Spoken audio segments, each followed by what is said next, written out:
got an oil pressure light.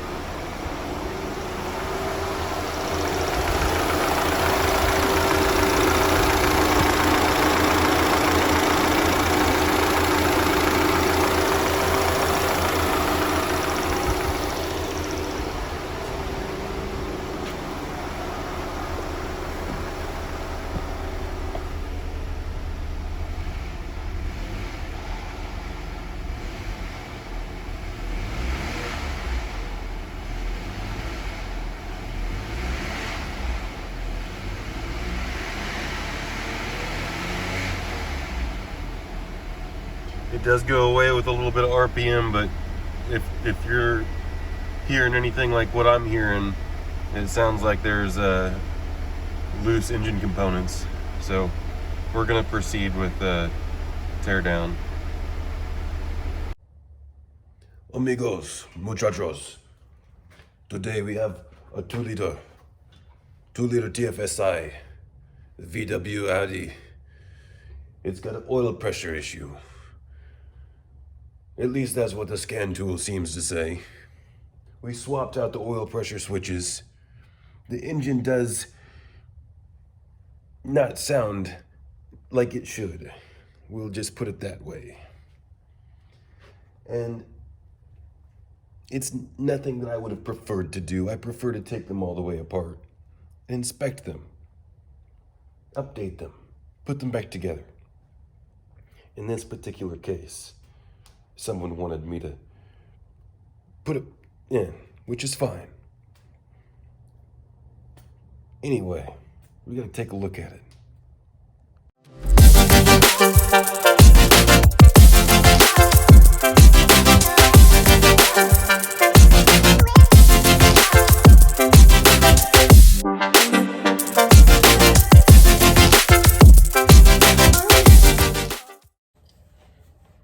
Neptown tuner here. Was not this is it's a long story short. I gotta cut to the chase. This isn't mine, but there was an oil pressure concern, and according to the scan tool, it's an oil pressure concern. I swapped out the sensors and I've still got it.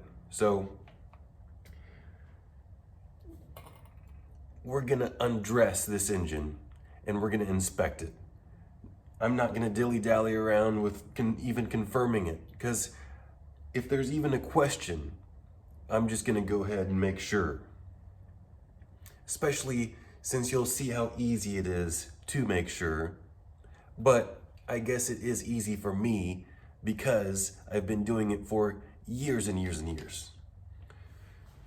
So muchachos, let's get started. First we wanna get these, at least these two right here. And you see that bouncing around with the impact?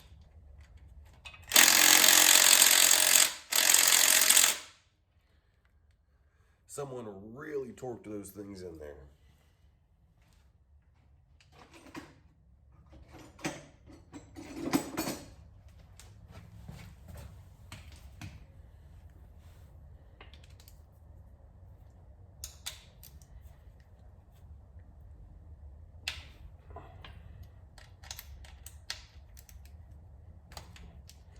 That was getting pretty close to being stripped out territory.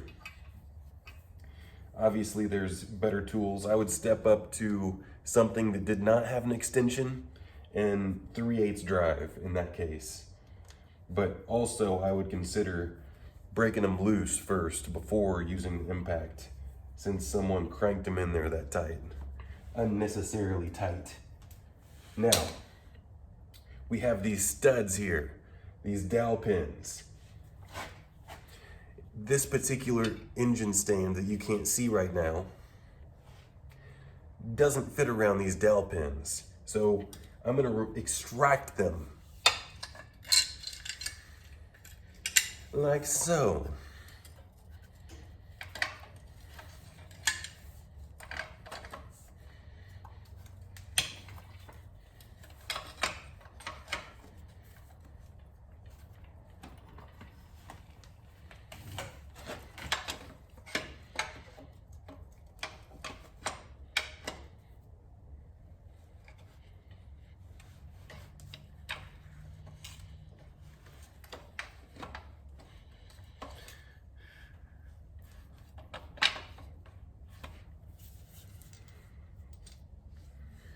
Now what I like to do is that etched up side, I like to tap it back in, and then the clean side is what is exposed.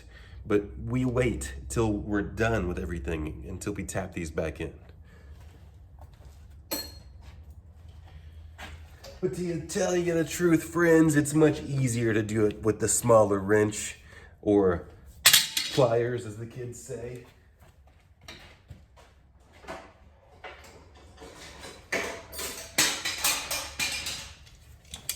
So we're gonna do the other side with this size.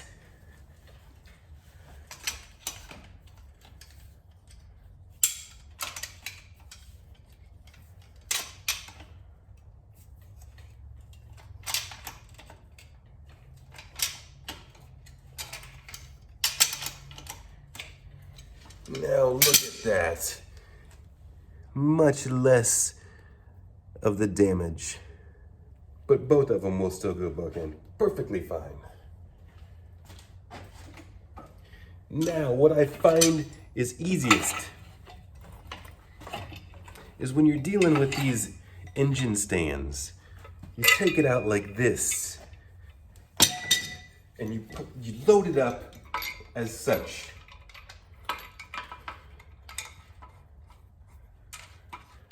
You see? Now, we will go around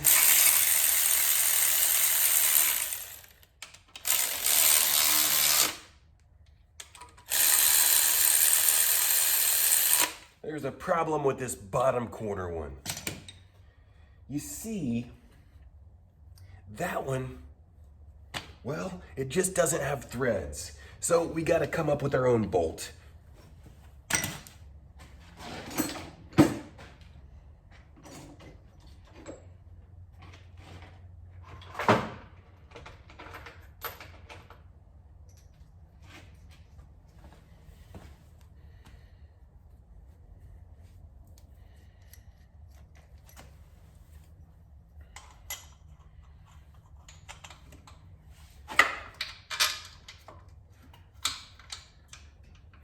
But to tell you the truth, we're not too worried about it. We're just gonna tighten these three up nice and tight.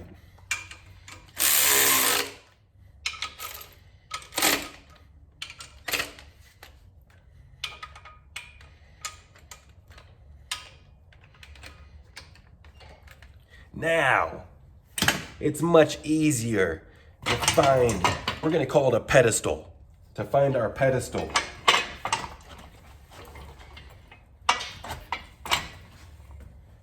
And we can jack it up a little bit, and we can slide the pedestal right into place. Then, let's just go ahead and drop it to the ground.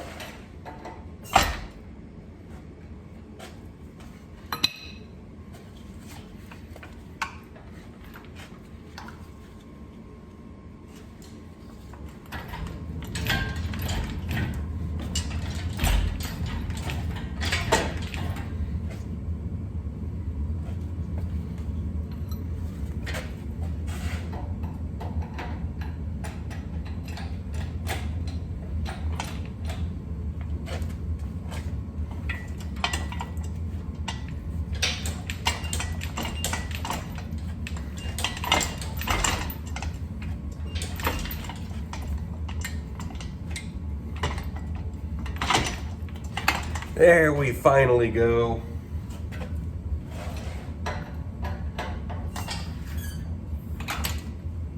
Well,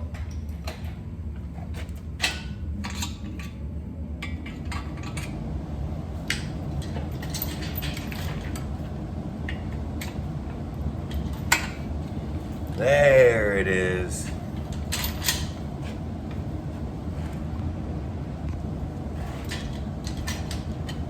Now we can unbolt the load leveler that came from the Harbor Freight. It was shipped was freighted over the vast waters in cargo containers from a whole other country.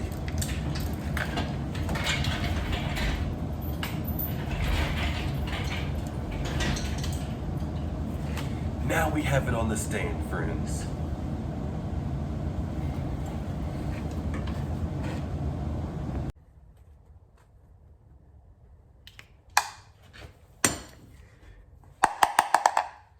Let's start by taking it back apart. It's got a good timing kit on it, so I know that I'm going to be able to do this method. With this method, it's got the updated timing chain tensioner, so I've got the updated timing chain tensioner tool. Let's pop the inspection plug off.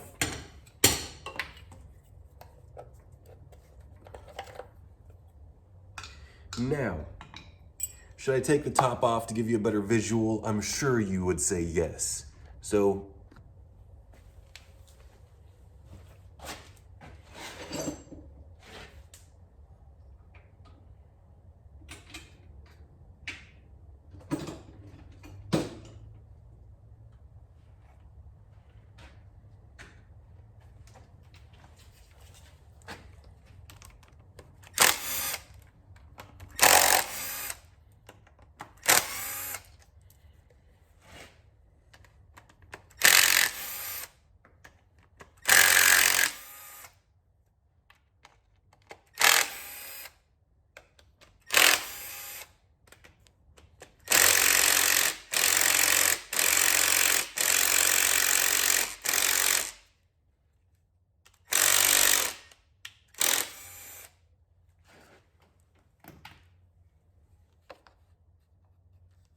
I didn't feel like grabbing a more powerful tool or doing it by hand, so I did the old tighten then loosen trick.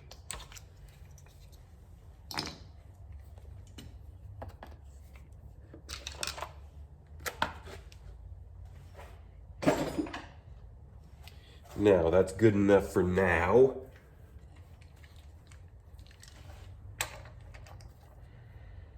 What we need to do first is get it in time, and it was already pretty close, but we're gonna spin it this way. So it feels like it spins good, and it feels like it's got good compression, so those are always good signs. Now we're coming up on where we should be.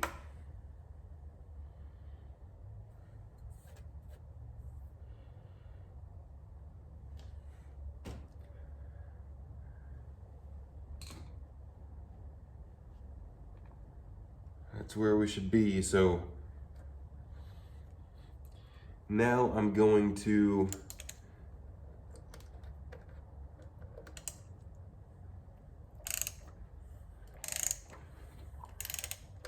back the engine up a little bit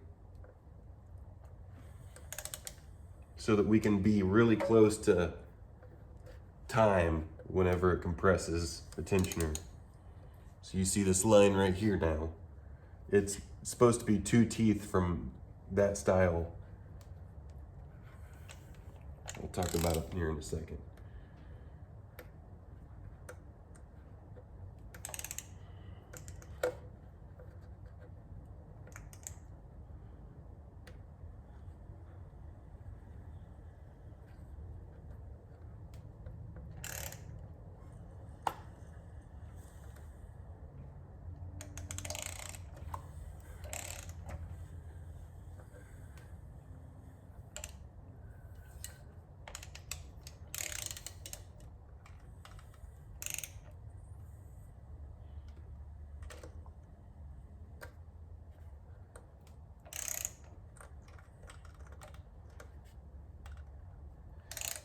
I can never remember what it is. I had it completely opposite. You backspin the engine.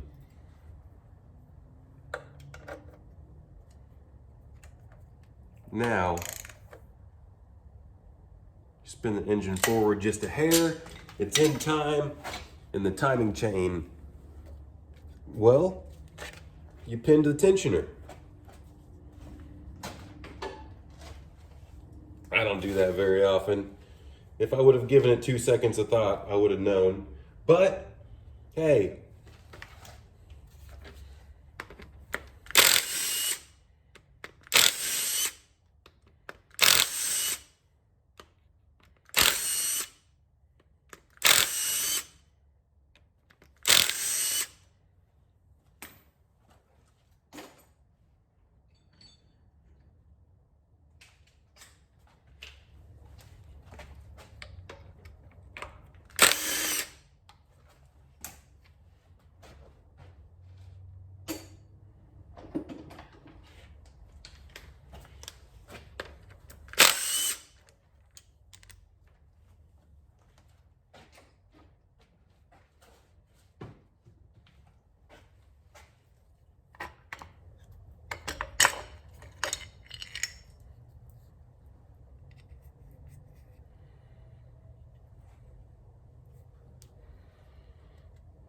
I mean, it looks all right.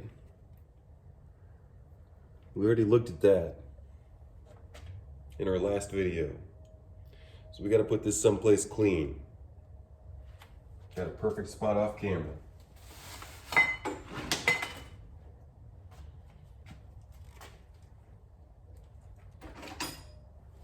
Let's do some housekeeping. Pop these coils out.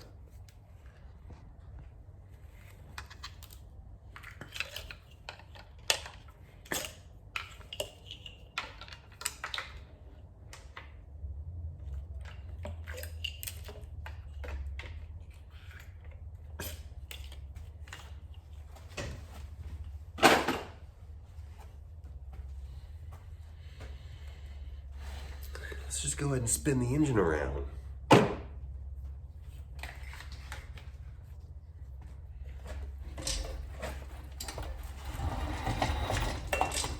This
I already got these rockers loose.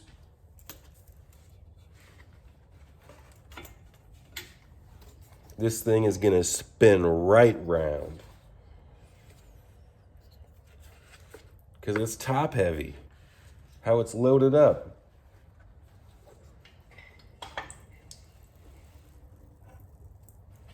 Plus it might pour oil.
Baffled.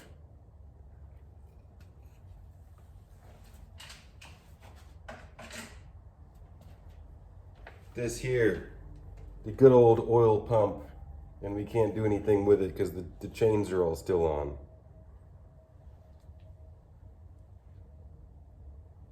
Dude, it's been replaced.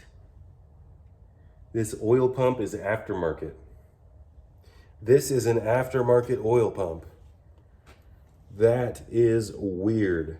Not only is it weird, it's way more sus than that level sensor.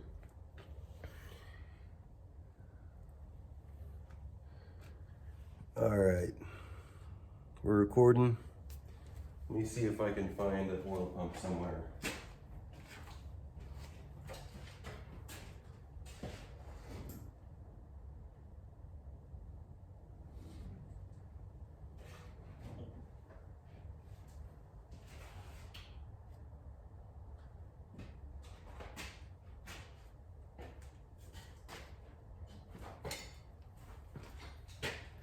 I won't be able to find that off the top of my head, but I know that that's aftermarket, so we'll just keep on tearing it apart, and that'll be duly noted. So,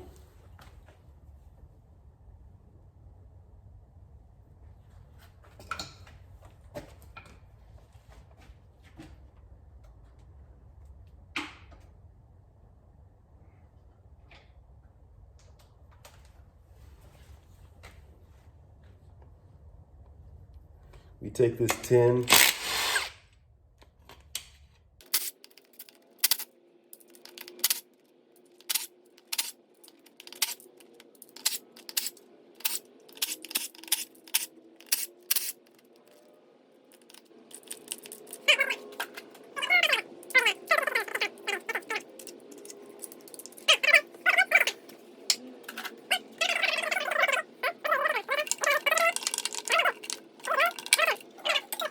over 1,000 or so. So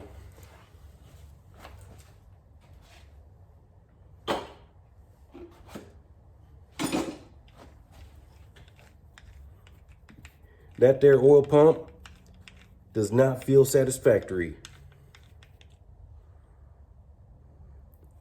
It just don't feel like what I'm used to, friend. It just feels off. We'll compare that to later to something that's got, you know, the right part number. But let's continue, friend.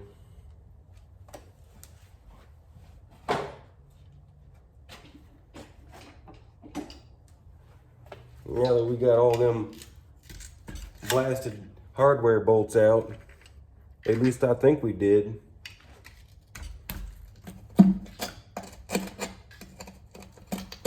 We're gonna jam the wrong tool in there to see if that's so. But also what you can do is you can stick your finger in there and you can make sure that way. But you know what I did forget? There's 2 bolts right there, up on top in the front. Front, line, and center. And I plumb forgot about them. Because you know what? I'm out of practice, friend.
So I just got the bottom end all torqued up into place. If you want to see me torque the bottom end, you're just going to have to wait for a future video.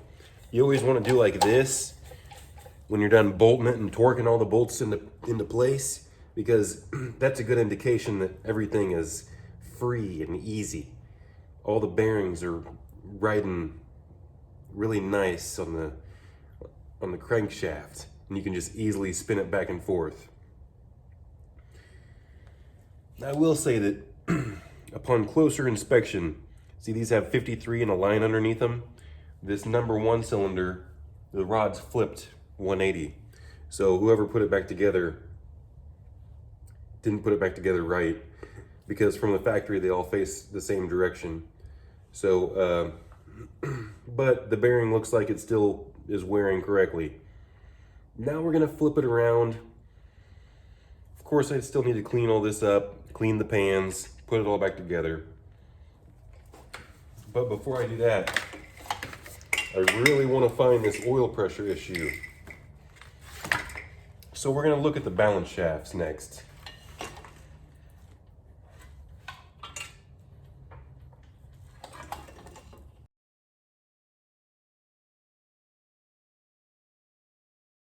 Is this oil pan. Check out this paint flaking. Let me grab a piece right here. That's enough to clog up your pickup tube. Now, I'm not familiar with this happening ever, so I'm really hoping that this is an aftermarket oil pan. Now I'll be cleaning this and I'll be scraping all that paint off, but who's to say that the stuff that I can't get to, like look at this, big old chunks of paint. Who's to say that the stuff I can't get to is not gonna come off in a later date and cause havoc on that pickup tube? That's ridiculous.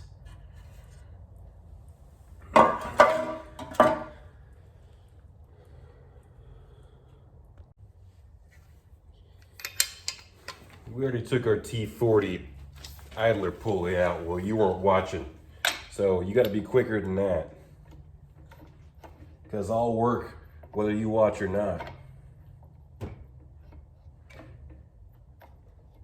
if that makes any sense.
And we just don't got time for that right now.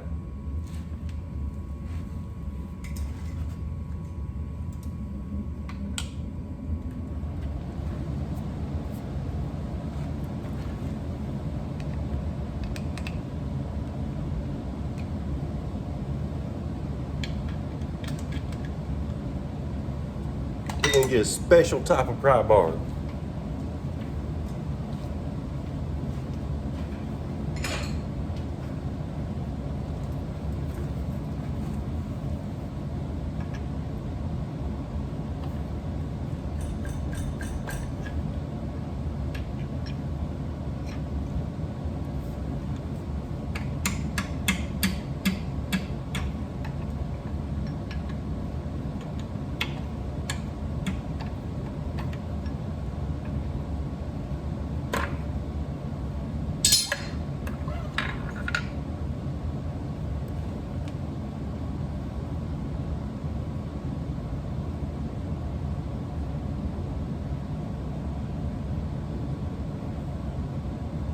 Now, if I had to guess on this, I'd say that this exhaust side right here ain't causing no problems.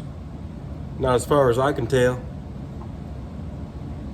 We gotta take that stinking intake side out. You know it's a problem.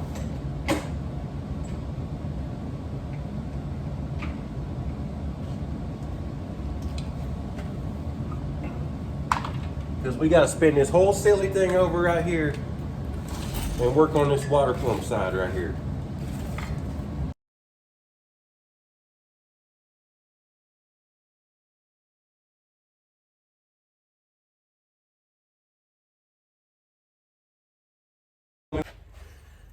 So what I do, I went ahead and took off the rest of the balance shaft without the camera. Strictly out of rebellion, really. I mean, because I could have shown you. I'm taking it out of the rest away right now. I got a bolt in the back of the water pump. It's a reverse thread bolt. So we got to get this bolt all the way loose.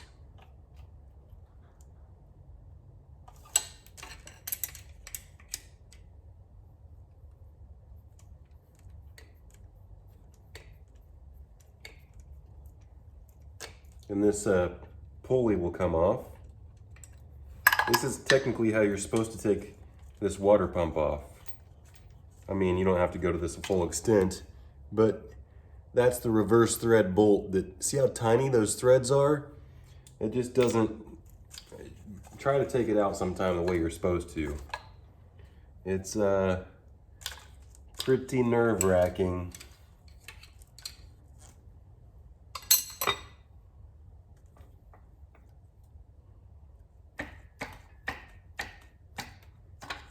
Now what I did there was I got myself a thick bar and I started the shaft out. Uh-oh.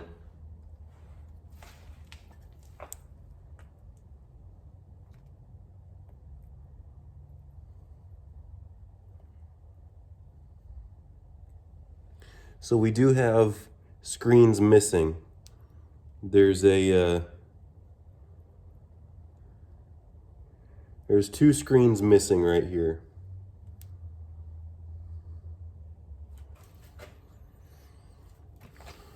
I'm gonna honestly have to do more research on these balance shafts because I don't know if people pop these screens out or if the screens get lodged somewhere. And I'm gonna cut the camera right now and see, this is where I'm looking. That one's missing, that one's still there, and that one is missing.